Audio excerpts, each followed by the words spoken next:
Welcome to the Audiobook Project. Our voices, your stories. The Audiobook Project presents a Faces of Love short story, Forget Me Not by HI8ILENCE. Narrated by Benjamin Pityo. Sonorous voice. I was diagnosed with leukemia since I was born. My entire life was all about fighting. Pain, loneliness, envy, darkness, everything that's keeping me fight for the sake of this life. But the hardest fight was battling for my life to survive, fighting to live. Until the day came, I already didn't know what I was fighting for. What's the purpose of this battle? I asked myself, why fight when you're already meant to die? Everything was unanswered. But then you came, on the side of this story. You were hard to deal with, I must admit. But you were the genuine, silly, and happiest person I met. You had the looks that every girl would fall for. You were the man that every girl deserves. You have that sense of humor. That's the reason everyone loves you. But you hated me for unknown reasons, and so did I. We argued about a lot of things, until everything changed. You became the person who answered my questions. You became the fight I needed to win. You are the reason I became eager to live. Yes, exactly. I fell in love with you without knowing. I'd rather love you in silence, for in silence there is no fear in it, no false hopes, no rejection, just pure freedom. Then one day I was rushed to the hospital, the same day you found out about my condition. I am dying. For the first time, I saw tears in your eyes, falling, but you still managed to smile and make me feel alive again. You're gonna make it. You'll win this battle. I know you can, Das. You whispered in my ear with that angelic voice and grabbed my hands that made me start to cry. I'll try, Rue, I said, but deep down in my heart, I was cut open. It hurt so bad. I'm sorry. I can't promise. No, you'll live. Please live. I know you're tired and close to giving up, but please, can you do this for me? Please fight. Live for me. You begged, with tears streaming down your face. I will. Those were the hardest words I could say at the time. Weeks passed and my condition got better. But you also got bitter. Why? I planned to visit you at your house and ask you what happened. As I walked by, I saw you smiling at me. I smiled back, approached you and asked what happened these last few weeks. You were just looking at me. It was weird. You made it! You're alive! Last wish granted, he said with a weird smile and looked up to the sky.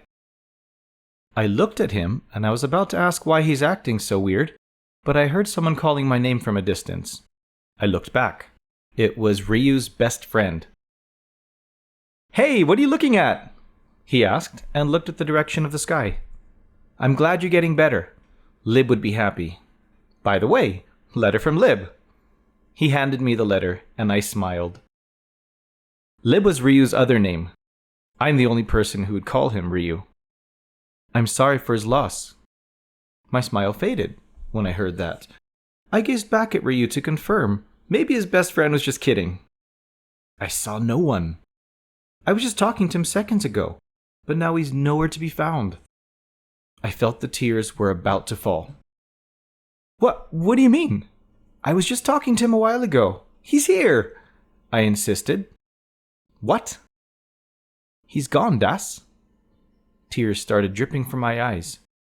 How? When? Why? A lot of questions are bothering me right now. I looked at the letter he gave me and opened it. It had a dry leaf of a flower called Forget Me Not. This was the flower he always gave me.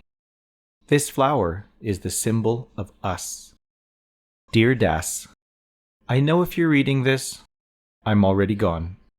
I'm back to my true home. I'm happy, though, because you're alive. You've survived another battle. There are still so many battles that await. Sad to say, I'm no longer by your side to help you win those battles. It was the first and last battle we fought together. but I'm grateful because I knew it would make you more of a fighter. You're braver than you thought. Please keep that in mind. Probably this will be the last message I'm going to give you. I know it's already too late to tell you this, and I'm sorry for not telling you. I've kept it for a long, long time, just to myself. I want you to know that you're the best thing that ever happened to me. You made me feel alive again. Yes, I've fallen in love with you. Sorry for not telling you. It's not that I don't want you to know, it's because I didn't want to hurt you. I knew if you were to find out that one of your special and only friends is going to die, it would hurt you. And I didn't want that to happen. I knew you've gone through so much pain in this world, and I didn't want you to suffer once more. That's enough. Honestly, I attempted 100 times to tell you, but I held myself back. Maybe I was afraid you'd fall as well, for someone who's dying. I'm sorry for being a coward, and yes, I'm also battling with the same condition you have. That's the reason why I'm always positive in life. I wanted to escape in this miserable reality. I just want to live. I just want to be normal. I don't know why fate is so hard on us. I just came out of the hospital when I found out that you were in the same shoes. I felt I lost half my life. Why you? Isn't it just supposed to be me? Why didn't you tell me? If only I knew, I wouldn't waste a single moment to be with you. There are too many questions bothering me at that time. I hate seeing you lying in bed, suffering from pain. I didn't know what to feel. I didn't know what to do. The only thing I knew I had to do was be with you on those days and pray for you, even though I was in so much pain as well. My entire life I've always prayed for breath every day when I'd wake up. But at the end, seeing you like that, I talked to him to please give it to you. If sacrificing my life would save you, then that would be the best purpose I could offer. I want to give it to you this time. Days passed, and you're getting better. I'm glad he granted my prayers. But I'm also getting weaker. I'm ready. I know I am. Sorry for not visiting and calling you for the past few days. Sorry, because I was fighting. I was fighting hard. Yes, I did. For you. Just so you know, being with you is worth fighting for. I tried, until the very end, even though I knew that at the end of everything, I would fail. I knew this would be the remaining hours of my life, and I accepted it because it was my fate. I am meant to die. I'm sorry for not telling you, and I thank you because you came into my life, even for a short period of time. It felt like a lifetime. Take care of yourself, and please, don't just live for me, but live for yourself. I'll miss you. Don't worry, I'll watch you from above. If you ever again feel that it's you against the world, look up at the sky. Talk to me. You'll see me from above, reminding you that you're a fighter and you'll make it. I'm not leaving. I'm just gone for a moment, but I'll be back. I'm always with you. And as my heart stops beating, up to my very last breath, let the sound of my voice whisper to you, I love you. Till we meet again, yours forever, Liberer Ryu. I never got the chance to hold him one last time. I never got the chance to see him one more time. I never got a chance to say goodbye to the man who made me live. I earned another life, but I lost a friend. A very special friend that became half of my life.